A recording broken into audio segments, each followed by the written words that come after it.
Lesson 30 year and process.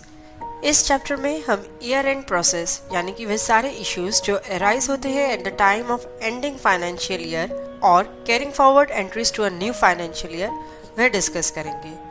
31 मार्च को जब closing of accounts हम करते हैं तो जो इश्यूज अराइज होते हैं, जो बैलेंसेस हम नेक्स्ट ईयर में कैरी फॉरवर्ड करते हैं, फाइनेंशियल ईयर चेंज करते हैं, वह सब हम इसमें डिस्कस करेंगे। सबसे पहले हम बात करते हैं ईयर एंड एंट्रीज की। ईयर एंड एंट्रीज वह होती है जो ईयर एंड पे हम एंटर करते हैं। इस चैप्टर में हम depreciation charge on fixed asset, interest paid on loan taken from bank, profit loss transfer to partners capital account and VAT payment for the last quarter of the year को discuss करेंगे। सबसे पहले हम बात करते हैं जो डेप्रिसिएशन हमने चार्ज किया है फिक्स्ड एसेट के लिए। इसके लिए हमने जर्नल वाउचर ओपन किया। 31 मार्च को हम ये एंट्री कर रहे हैं। डेप्रिसिएशन अकाउंट को हमने डेबिट किया और वैन अकाउंट, बेसिकली हमने कोई मारुति वैन यूज करी है कंपनी के लिए जिसकी की नेट वैल्यू 2 लाख रुपीस है और उस पे 15% पे हमने डेप्रिसिएशन चार्ज किया है, तो वह एंट्री हम यहाँ पे एंटर करेंगे। तो 30,000 से हमने डेप्रिसिएशन अकाउंट को डेबिट किया और वैन अकाउंट को क्रेडिट किया। नेक्स्ट एंट्री हम करेंगे कि यदि हमने बैंक से कोई लोन लिया है और उस पर इंटरेस्ट पे किया है, तो अगेन 31 मार्च को हमने इंटरेस्ट ऑन लोन अकाउंट को डेबिट किया और HDFC लोन अकाउंट, जिस बैंक से बेसिकली हमने लोन लिया था, जो हमने लोन अकाउंट क्रिएट किया हुआ है, उसको हमने क्रेडिट कर दिया। नेक्स्ट हमारी एंट्री है profit transfer to partners account. यदि आपका कोई प्रॉफिट है या लॉस है जिसे आप पार्टनर्स के अकाउंट में जो भी रेशियो डिसाइडेड है उसमें ट्रांसफर करना चाहते हैं, तो उसके लिए हम ये वाउचर एंटर करेंगे। यहाँ पे सबसे पहले हमने प्रॉफिट एंड लॉस अकाउंट को डेबिट किया।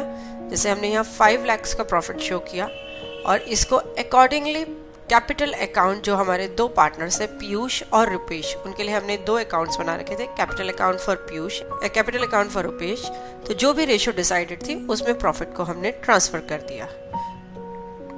इसके बाद हमारी एक बहुत ही इंपॉर्टेंट एंट्री होती है VAT payment for the last quarter of year. अब क्योंकि 31 मार्च तक का आपको वैट पेमेंट करना है, लेकिन यह वैट आप अप्रैल स्टार्टिंग में ही डिपॉजिट कराएंगे, जिस टाइम पे इफेक्टिवली आपका ईयर जो है चेंज हो चुका होता है। तो वो एंट्री हमारी नेक्स्ट ईयर में होगी। या आपको मान लीजिए आपने 10 अप्रैल को वैट जमा कराया, तो आपको जो वैट से जुड़ी डिटेल्स हैं, जो आपको एंटर करनी है वैट पेमेंट से जुड़ी डिटेल्स, वो आपको 10 अप्रैल को ही पता चलेंगी। तो इस ईयर में आप कैसे एंट्री करेंगे? इस ईयर में आप जर्नल का वाउचर एंटर करेंगे, 31 मार्च की डेट लेंगे, वैट अकाउंट को डेबिट करेंगे जितना भी आपने वैट का अमाउंट से डेबिट करना है, और एक वैट पेएबल अकाउंट को क्रेडिट कर देंगे। यानी कि अभी हम इस अमाउंट को वैट पेएबल अकाउंट में ले गए हैं और वैट पेमेंट से जुड़ी जितनी डिटेल्स हैं उनको ब्लैंक छोड़ देंगे। अब हम फाइनेंशियल ईयर चेंज करने के बारे में जानेंगे। इसके लिए administration change financial year option use करके आप नेक्स्ट फाइनेंशियल ईयर क्रिएट कर सकते हैं। यहाँ पे new financial year from 1/4/2017 option को आपने सिलेक्ट किया, ओके बटन प्रेस किया। किसी ने पूछा create new year only, don't carry balances. यदि आप इस ऑप्शन को एनेबल करते हैं तो सिर्फ अभी न्यू ईयर क्रिएट होगा, बैलेंसेस कैरी फॉरवर्ड नहीं होंगे। यह ऑप्शन आप तब यूज कर सकते हैं जब आपको जल्दी है फाइनेंशियल ईयर चेंज करने की, क्योंकि चेंजिंग फाइनेंशियल ईयर अपने आप में काफ़ी बड़ा प्रोसेस है जो थोड़ा टाइम भी लेता है। तो आप बिना बैलेंसेस के भी नया ईयर क्रिएट कर सकते हैं और बाद में बैलेंसेस कैरी फॉरवर्ड कर सकते हैं।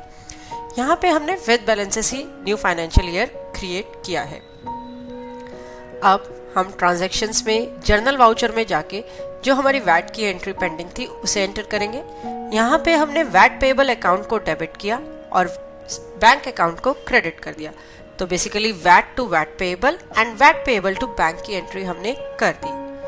अब हम एडमिनिस्ट्रेशन चेंज फाइनेंशियल ईयर में financial year from 1/4/2016 option use करके वापस अपने पुराने फाइनेंशियल ईयर में आ सकते हैं।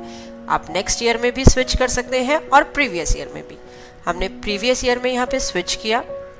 जर्नल वाउचर जो हमने वैट की पेमेंट के लिए एंटर किया था उसे हमने मॉडिफाई मोड में ओपन किया। सेव करने पर VAT adjustment details window appear होगी। इसमें अब हमने जो भी वैट की पेमेंट करी है उससे सारी जुड़ी डिटेल्स एंटर कर देंगे।